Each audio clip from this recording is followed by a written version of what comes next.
Hi students, welcome to all 4 e-learning chemistry classes for first year. The running chapter is stoichiometry and now we are in session number 21. In previous session we learned about finding the oxidant and reductants in a chemical reaction. That is nothing but different definitions that are possible for oxidants and reductants in a chemical reaction. And just let us have a briefing on that, and thereafter we will go for different kinds of chemical reactions which involve oxidation and reduction. Clear? And as we know, oxidation is the process, reduction is the process. Both these two, oxidation and reduction, are chemical processes, and whereas the substances that involved in these chemical processes are termed as oxidants or oxidizing agents and reductants are reducing agents.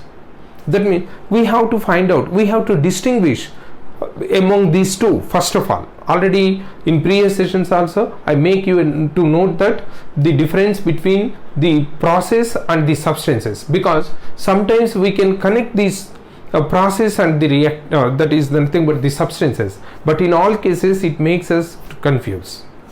But here, oxidation and reduction. First let us have oxidation is nothing but the process where oxidation number increase, and whereas reduction is the process where the oxidation number decrease. Clear? There ends the matter. And now coming to oxidant or oxidizing agent, it is nothing but the substance that makes the other substance to go for oxidation. Just you remember what it is doing to the others. That is the criteria for considering oxidant or reductant. If the substance make the other to go for oxidation, it is oxidant. And when it is making the other to go for oxidation, it itself is undergoing reduction. So we can define oxidant as the substance that makes the other to go for oxidation is oxidant, or the substance that it itself undergoes reduction. And simply in terms of electron, the electron acceptors are oxidants. Clear? And now coming to reductant, the substance that makes the other to go for reduction, or the substance it itself is undergoing oxidation, because when it makes the other to go for reduction, it has to go for oxidation, then it is reductant. And that in terms of electron we can say that when it is donating the electron to the other, when it is making the other to go for reduction, it will happen when it donates the electron. So reductants are nothing but electron pair donors or electron donors. Oxidants are electron acceptors and reductants are electron donors. Like that we define. And now in this session we are going to cover a peculiar word. It is nothing but redox reaction. Redox reactions. And here the word redox include both reduction and oxidation. That's all.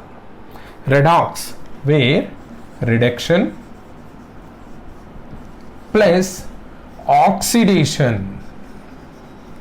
Reduction and oxidation, both these two when present in a chemical reaction, then such reaction, that is nothing but the chemical process where both oxidation and reductions are happening simultaneously, they are known as redox reactions.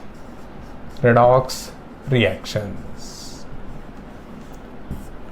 Clear? And now let me explain with our familiar example. In previous session what we studied is sodium when it is in elemental state with oxidation state 0, and it is reacting with chlorine which is also with oxidation state 0, and these two when react, sodium is getting +1 oxidation state and chlorine is getting -1 oxidation state. That means sodium undergoes what? What is the process? Oxidation number 0 to +1, increase or decrease? Increase. So increase in oxidation number is just oxidation. Clear? And now chlorine from 0 to -1, whether when it is oxidation number changes from 0 to -1, whether oxidation number increase or decrease? decrease. And now decrease in oxidation number is reduction. And just if you observe, this oxidation and reduction process are taking place simultaneously in this reaction. Just you observe, when it donates the electron, it undergoes oxidation and makes this chlorine to go for reduction. Such type of reactions are known as redox reactions.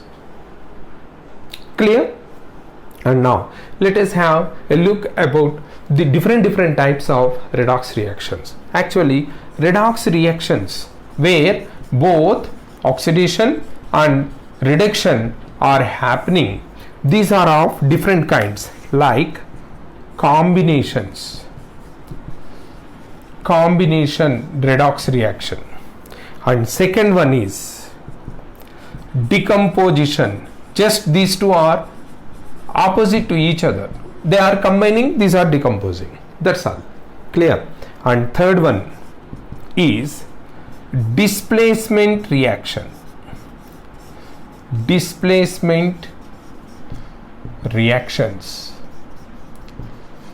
And fourth one is intermolecular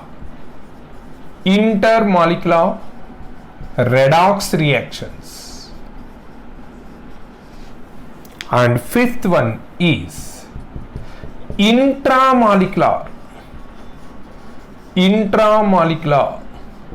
redox reactions. And sixth one is disproportionation reaction.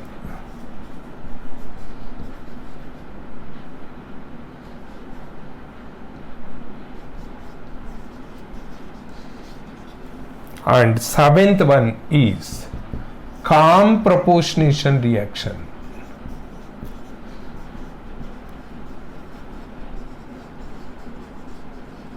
These are different kinds of reactions.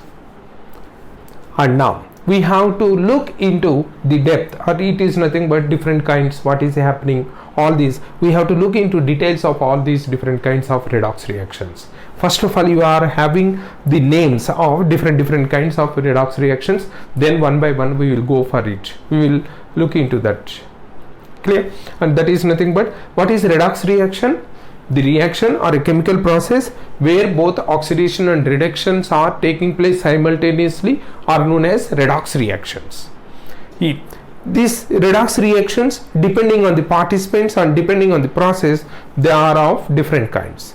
They are nothing but combinations, decompositions, displacement reactions, and then intermolecular redox reactions, intramolecular redox reactions, disproportionation reactions, and comproportionation reactions.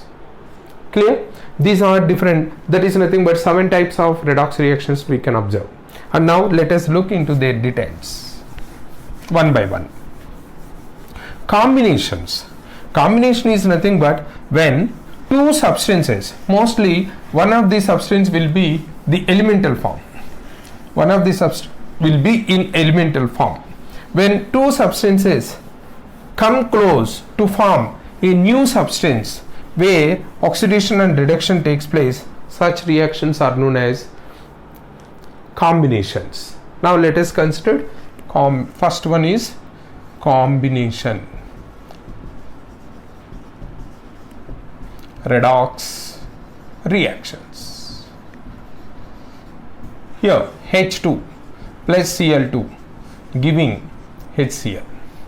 It is nothing but, here hydrogen is with 0, chlorine is with 0 oxidation state. When these combine, they are getting +1 -1. That means hydrogen is going for oxidation and chlorine is going for reduction. And similarly, it is C when heated with oxygen. Here it is 0, it is also 0. Coming to CO2, it is +1 and it is -2. So here carbon is undergoing oxidation and oxygen is undergoing reduction. Such type, but here two substances or two elements combine to give a new substance. Combine to give a new substance, hence they are combinations. Clear? And now coming to decompositions. In general, decompositions are considered as opposite reactions, opposite to combinations. Just we can consider like that. But not for all these cases. It is not possible to decompose all the compounds under normal condition. But in general view, because here, say for example, H2O is there. It is when electrolyzed. What is happening? This H2O releases hydrogen and oxygen. That means the elements are coming back. They are decomposed. And in this case, it is +1 and it is -2.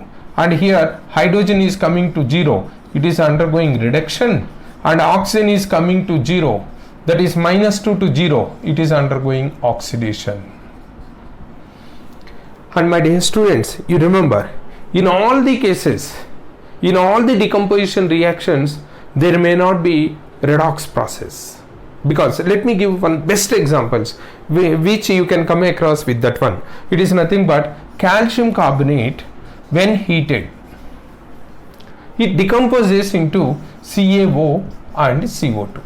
If you observe, in this case, calcium is with +2, carbon is with +4, oxygen is with -2 oxidation state.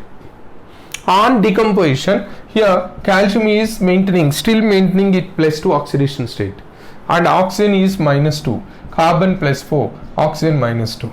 That means here without any redox, that is without any oxidation or reduction process, the decomposition is happening. Like that, here and there you can come across with such type of decompositions where there is no redox process. But in most of the cases, decomposition leads to, one more example let me give for decomposition where redox reaction taking place is PCl5. Here phosphorus is in +5 oxidation state and chlorine is -1. And when it is heated, it converts to PCl3 plus Cl2. And you know, here out of 5 chlorides, 2 chlorines are getting into Cl2 form. That is, 2 chloride ions are oxidized. And whereas phosphorus here coming to +3. So this phosphorus is getting reduced. It is a decomposition reaction. Clear? That is about combination and decomposition reactions. And now coming to displacement reactions. Here displacement reaction is nothing but in the given compound, one of the ion or atom is replaced by another atom or ion. Then it is known as displacement. Third one, it is displacement reactions.